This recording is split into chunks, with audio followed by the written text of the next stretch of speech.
Aquí comienza Placeres Divinos con Esteban Cafo.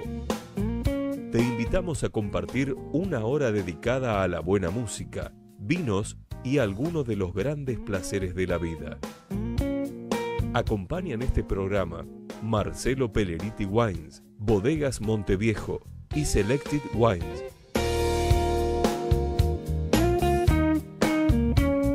Muy buenas noches, qué gusto saludarlos. Aquí arrancamos esta nueva edición de Placeres Divinos.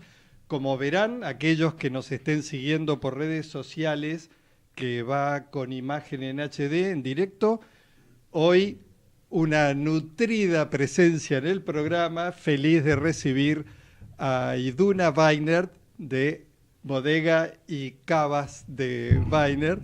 Buenas noches. Buenas noches, Iduna, bienvenida. Primer visita, primera de varias. Es verdad, espero que sí. Seguro que sí. Y bueno, nuestro amigo ya parte del staff, Santiago Bernasconi. Ya habitué, bien. Ya habitué. Gracias por invitarme nuevamente, Esteban. Gracias por estar acá, siempre con novedades de tu trabajo y siempre un gusto recibirte. Gracias por venir.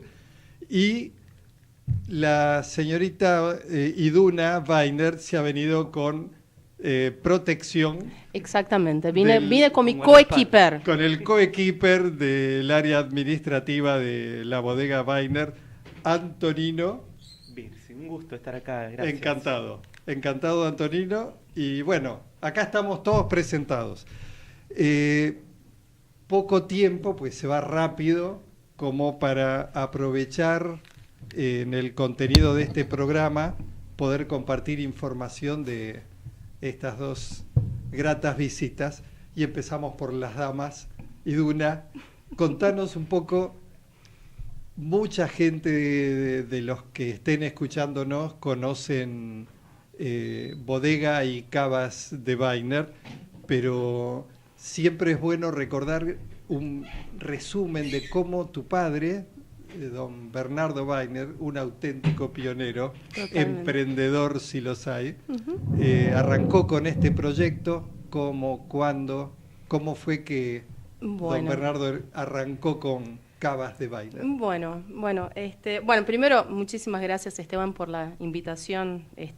Durante muchísimos meses, ni siquiera semanas, fueron meses, hasta que finalmente coincidimos acá y bueno, un día muy especial. Ajá. Un poquitito sobre la historia de Weinert. Mi padre, don Bernardo, fue el que fundó la empresa en 1975. Nosotros somos de Brasil. Estamos viendo imágenes. Exactamente, ahí están las imágenes. Tomadas de la página de la bodega. Perfecto. Bueno, Sí. Mi padre en realidad trabajaba con transporte internacional. Tenía una empresa muy grande, ¿no? Entonces hacía todo lo que era transporte rodoviario. Entonces, justamente por eso, la sede era en Brasil, en Río, que en ese momento era la capital de Brasil, en los años 60, 70, y justamente por el transporte rodoviario es que empezó a frecuentar mucho Mendoza por el paso internacional a Chile, ¿no? Entonces, en los años 60 y 70, Chile ya exportaba muchos de sus vinos a Brasil. Argentina estaba muy enfocada en mercado interno. Obviamente en ese momento había un consumo per cápita en Argentina de 90 litros, llegó a 90 litros per cápita. Entonces las bodegas en Mendoza estaban muy enfocadas en el mercado interno y no había realmente un excedente para exportar. Pero mi padre, frecuentando Mendoza y conociendo un poco más de la cultura y especialmente el vino tan arraigado a la cultura, ¿no? A la mesa del argentino, y cómo el argentino es muy apasionado por su vino, le encantó justamente eso, y su primera idea fue montar una importadora de vinos argentinos en Brasil. Entonces vino con esa idea a principios de los 70 y obviamente no había ningún tipo de excedente, ¿no? Argentina básicamente consumía todo el vino que había.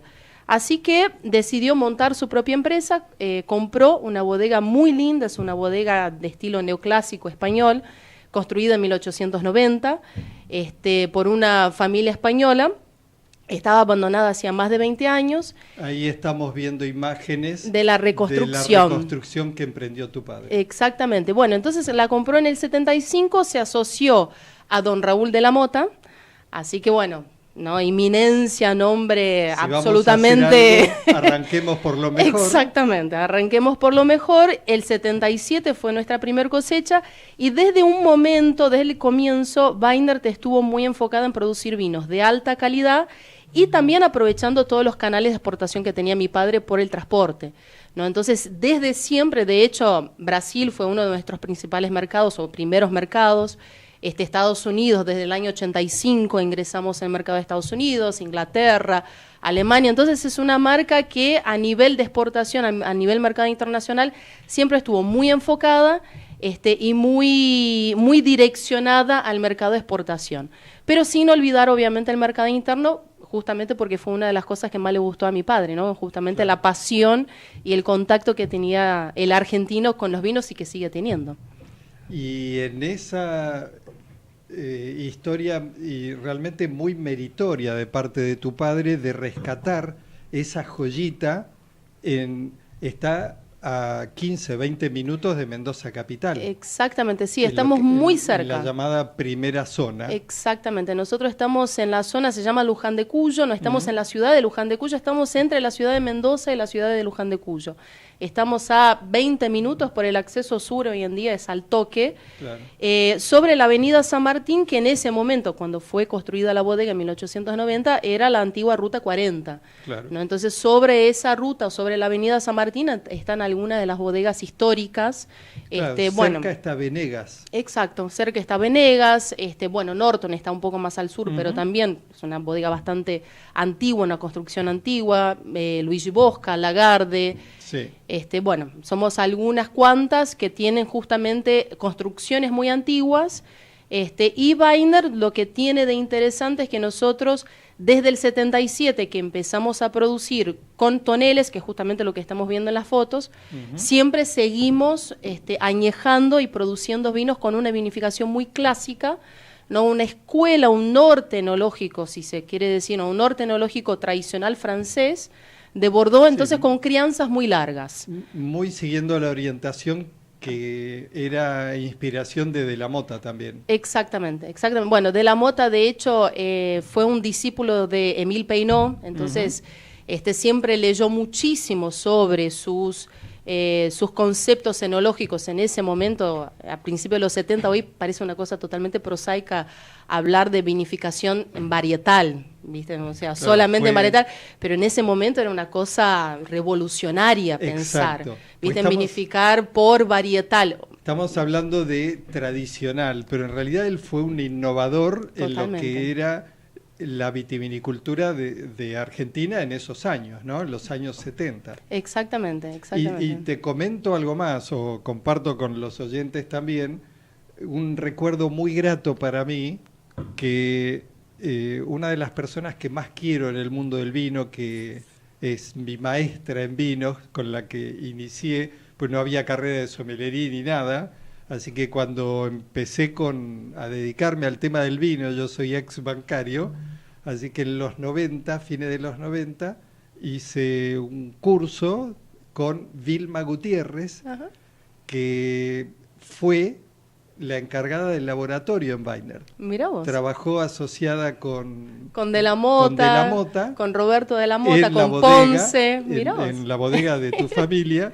y fue actora con activa participación en el nacimiento del rosado, del Montfleury. El Montfleury, que lo estamos relanzando dentro de muy poco. Bueno, en aquel entonces, que también han sido pioneros en lanzar un rosado de calidad. Exacto.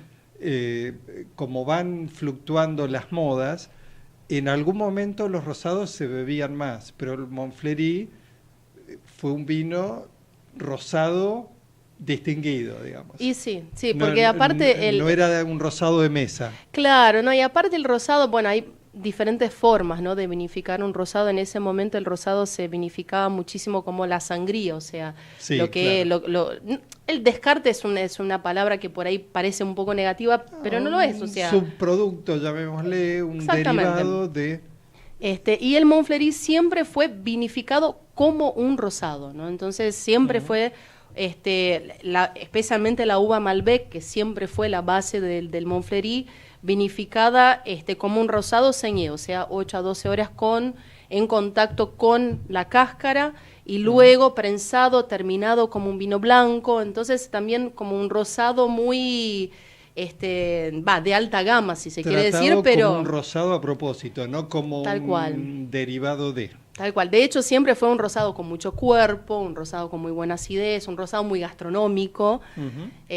Así que bueno, ahora dentro de, creo que, no sé, 15 días quizás, 3 semanas, ahí para el verano ya vamos a estar relanzando el Montfleury, que viene exactamente con la misma idea, ¿no? O sea, un rosado de cuerpo, pero sí, básicamente De la Mota fue en ese sentido muy pionero y nosotros muy afortunados también de la asociación con Weinert, porque dejó huellas muy bien marcadas que tratamos hasta hoy en día de seguirlas manteniendo. Y hoy en enología compartamos también que está Hubert Weber. Exactamente, bueno, Hubert que llegó ya hace 22 acá, años. Claro, un suizo que llegó a ver qué pasaba. Exactamente, sí, Hubert, yo me acuerdo también, cuando llegó Hubert en enero del 96, llegó para 1 año de práctica, nada más.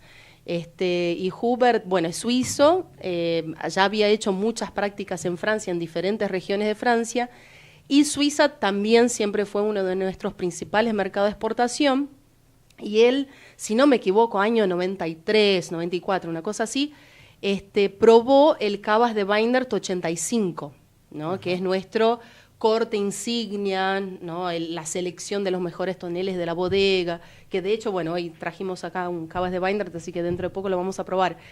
Y le encantó, le pareció fascinante el vino y pidió a nuestra importadora en Suiza, Lidia Superbiller, que lo contactara con la bodega porque quería saber cómo hacían este vino. Ajá. Y así llegó en enero del 96 sin hablar una palabra de castellano, pero ni una palabra. Hablaba dialecto suizo, cosas así, pero castellano nada. Y bueno, y ahí a las 2 o 3 semanas, una cosa así, conoció una chica llamada María Vázquez que hablaba alemán.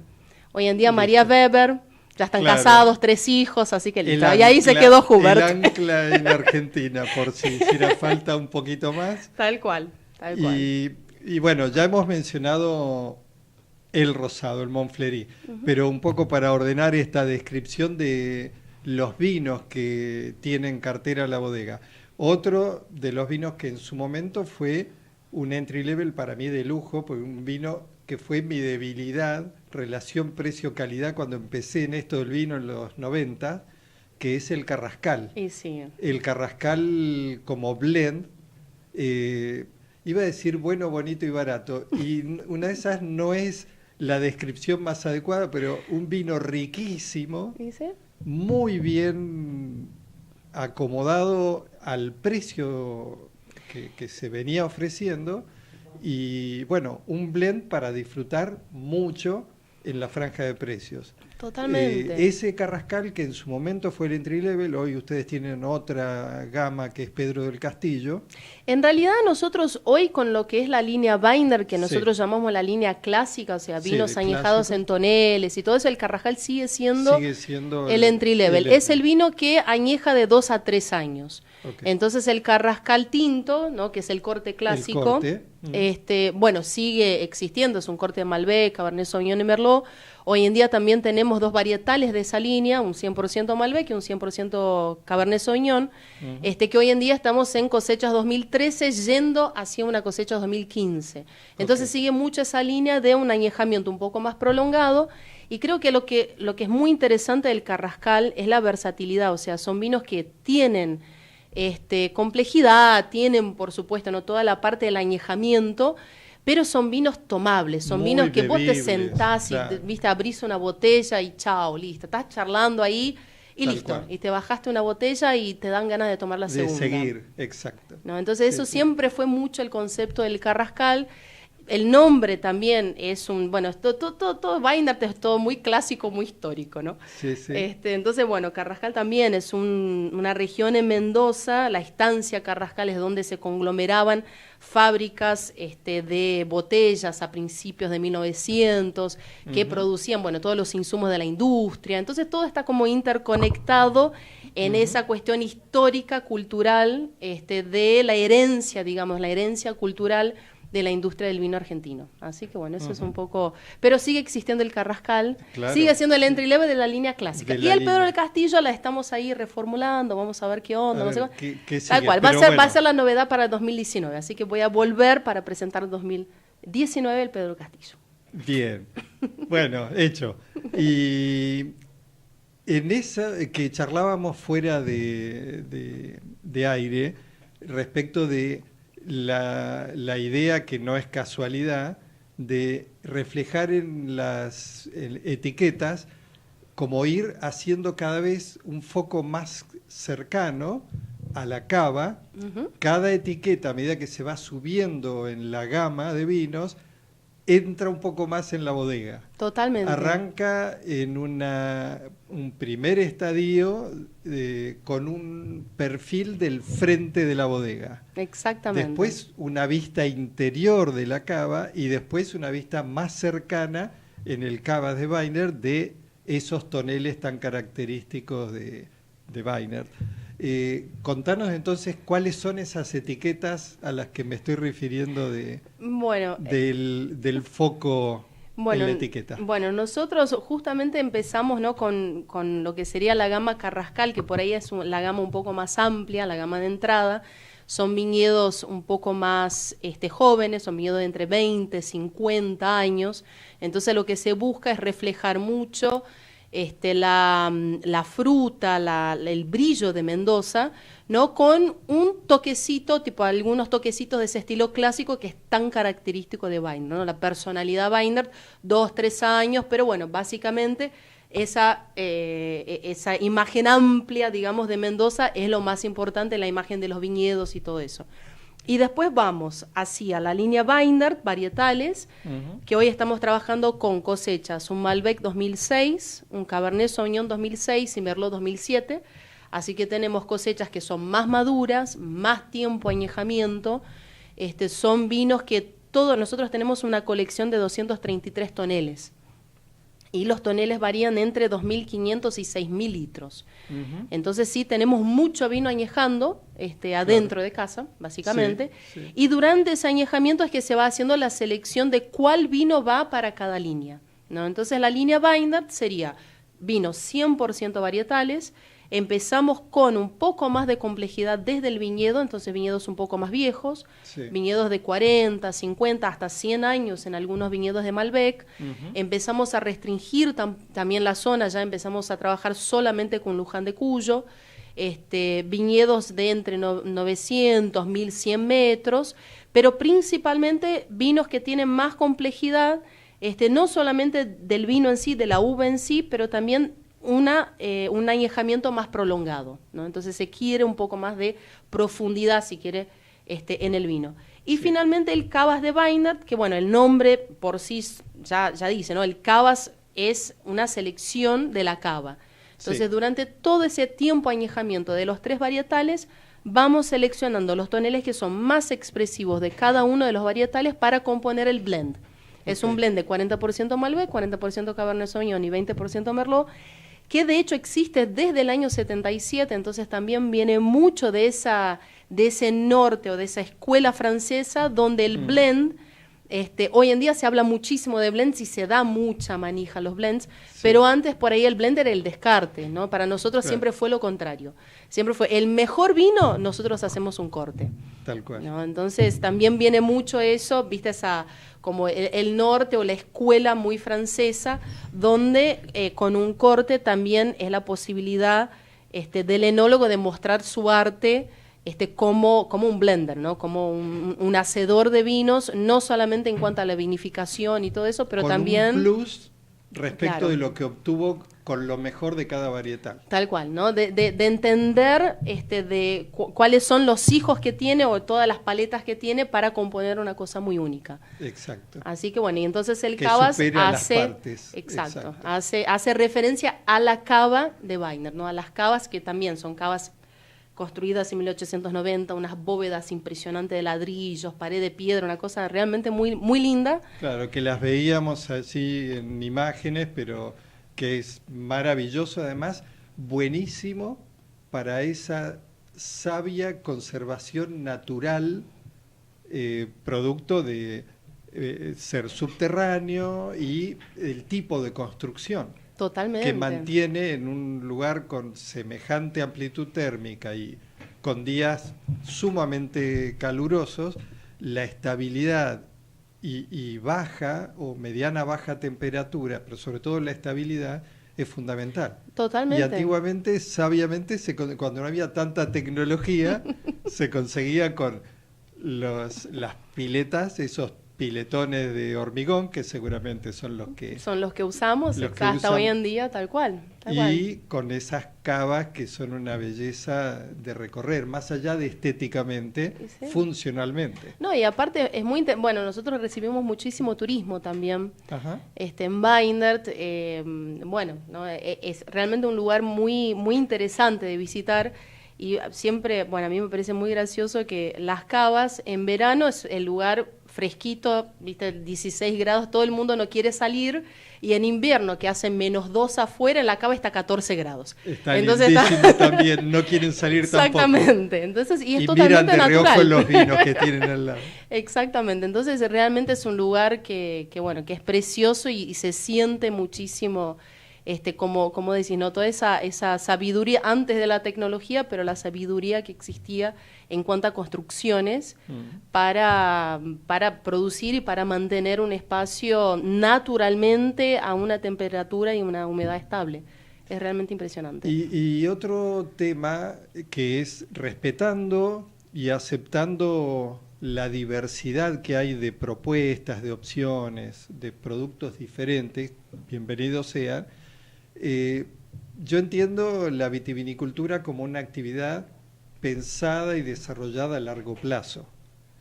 Y en este sentido, Cavas de Weindert es una de las muy pocas, yo diría 2, 3 que tenga yo en mente, que cuentan con estas características de este sistema, de este modo de encarar la actividad que, si se tuviera que iniciar hoy, sería imposible. Y sí. Vos mencionabas, así un poco en la descripción y a la pasada, de qué años son los vinos que están en el mercado, y los varietales tienen 9, 10 años, más o menos. Y para que esos varietales estén saliendo al mercado listos para empezar a consumir, ustedes tienen que tener las 8 o 9 cosechas detrás escalonadas, y lo que vos decías hace minutos, guardados en casa tenemos un montón en toneles y otro montón o montoncito en estiva, en botellas. Tal cual. Que no es tan montoncito. Tienen ahí la posibilidad de también ir probándose vinos, ese ejercicio muy divertido que es las catas verticales, porque hay bodegas que te dicen, ¿podemos hacer una vertical? De esta cosecha no hay más, se vendió, se discontinuó.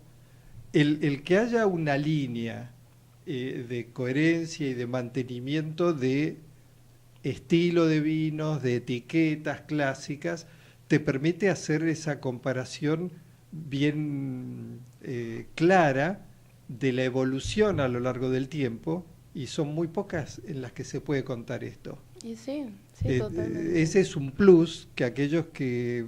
Ustedes tienen añadas anteriores puestas a la venta, ¿verdad? Sí, tenemos del 77 hasta, bueno, la más joven, que es de hecho el Carrascal, hoy en día 2013, pero inclusive, bueno, el Carrascal 78, que Bernasconi es un gran fan, dentro de poco todavía, creo que va... Exactamente.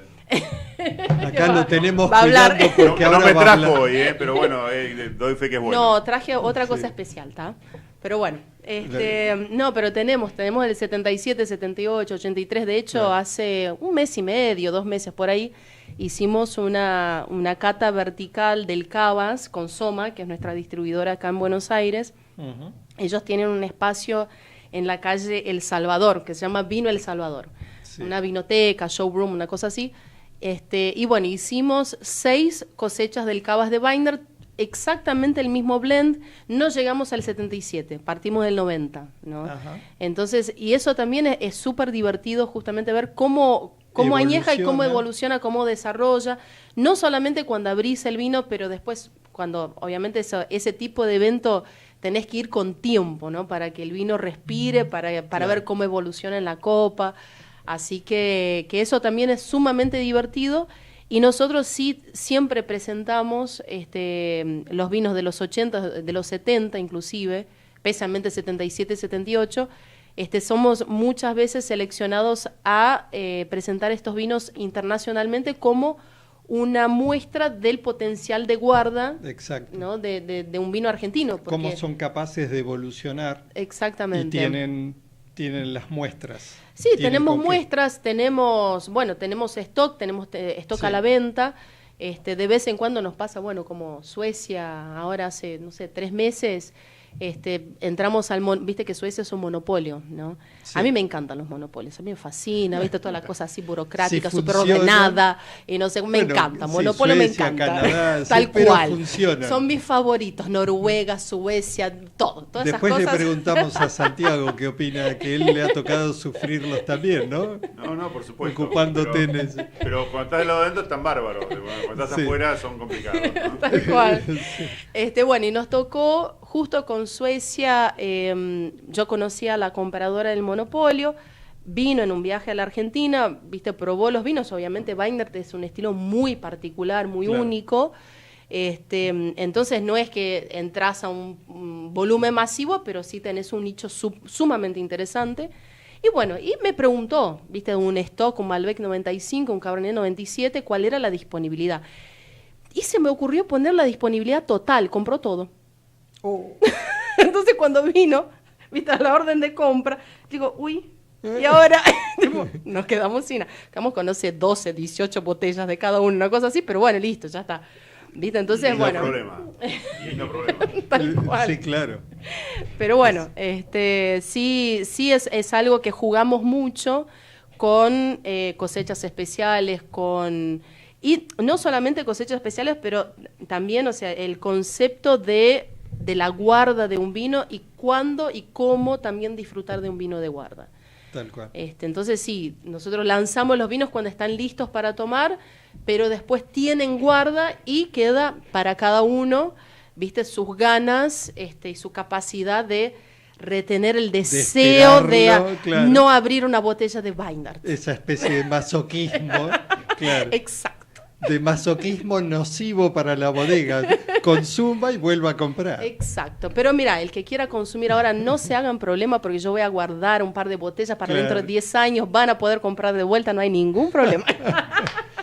Bueno, y hablando de esto de guardar y demás, vos mencionaste un par de veces el año 77, que es un año icónico, sí, porque el primer estrella, super vino, que además es el vino emblemático de los vinos de remate de alta gama, esas perlitas, sí, que es el Weiner Malbec Estrella 77, que en su momento el querido Roberto de la Mota, Roberto, el hijo, me comentó que ese viñedo ya no existe más. No existe más, desafortunadamente. Ese viñedo de Malbec de donde se obtuvo el 77, y esto aprovecho de decir que qué bueno que ustedes sigan comprando uvas de esa zona, pues está acechada por la urbanización. Totalmente. Bueno, de hecho era un viñedo en Chacras de Coria. Claro. Exactamente, que en ese momento había muchísimos viñedos en Chacras. De hecho, la bodega era rodeada por viñedos. Hoy en día somos rodeados por casas, por country, barrio privado. Hay muy pocos viñedos hoy en día en Chacras. Mira, me atrevo a decir que conozco 3 o 4 por ahí, nada más. Y no sabría decirte hectáreas, yo soy pésima con temas así de dimensiones, no sé qué, puede ser cualquier barbaridad. Tiende a achicarse. Pero es muy chiquitito, básicamente, todo muy chico, no sé cuánto, y realmente ese viñedo, en ese momento, en el 77, cuando se cosechó la uva, era un viñedo que tenía, si no me equivoco, unos 80, 90 años. Era un viñedo viejo, antiguo, espectacular, pie franco, una cosa impresionante. De ahí también es que surgió justamente el Malbec Estrella 77, desafortunadamente desapareció, y es un tema muy importante. Nosotros siempre trabajamos mucho comprando uva, ¿no? Entonces tenemos muchísimos viñateros que se dedican solamente a la venta de uva. Ese es un tema que siempre me encanta la discusión, ¿viste? Del estate owned, estate grown versus, ¿viste? La uva comprada y esto, aquello, porque es una economía, es una realidad de la región de Mendoza, no solamente Luján de Cuyo, pero de la región macro de Mendoza, familias que se dedican solamente a producir y vender uva, ¿no? Entonces, si uno como productor empieza a tratar de camuflarlos o esconderlos, obviamente también es una forma, digamos, de empezar a derivarlos hacia la extinción. A diezmar. En Exactamente. cambio, Entonces, darle lugar exactamente. Entonces, ayuda a ambos. A ambos. A que sobreviva el productor y a que la bodega se asegure Tal cual. esa materia prima que en muchos casos es, no sé si será irreemplazable, pero es muy valiosa para sostener la línea, ¿no? Totalmente. Inclusive, mira, a nivel mercado internacional, ¿no? Que bueno, siempre fue mucho el enfoque de la bodega y mi expertise, pero a nivel mercado internacional, Mendoza es reconocida como una zona de pie franco, o sea, de tener raíces francas francesas de antes de la crisis de la filoxera. O sea, entonces eso es algo que esos viñedos antiguos es muy valioso. Claro. Y los viñedos antiguos en general son viñedos cuidados por familias tercera, cuarta, quinta generación de viñateros. ¿Viste? Entonces es muy importante reconocer también el trabajo que existe y esa economía, el trabajo que hacen esas personas, porque son aliados estratégicos fundamentales de cualquier bodega en Mendoza, ¿no? Cualquier bodega. Perfecto. Bueno, vamos a hacer ahora la pausa de promediando el programa, que estamos ligeramente demorados, y hoy tenemos poco blues, pero tenemos mucha calidez de amigos, así que brevísimo tema detrás de la pausa que nos va a dar excusa a nosotros para no estar tan a pico seco. Vamos a probar los vinos, que vamos a compartir imágenes para que vayan viéndolos y a disfrutar unas empanaditas en estos minutos.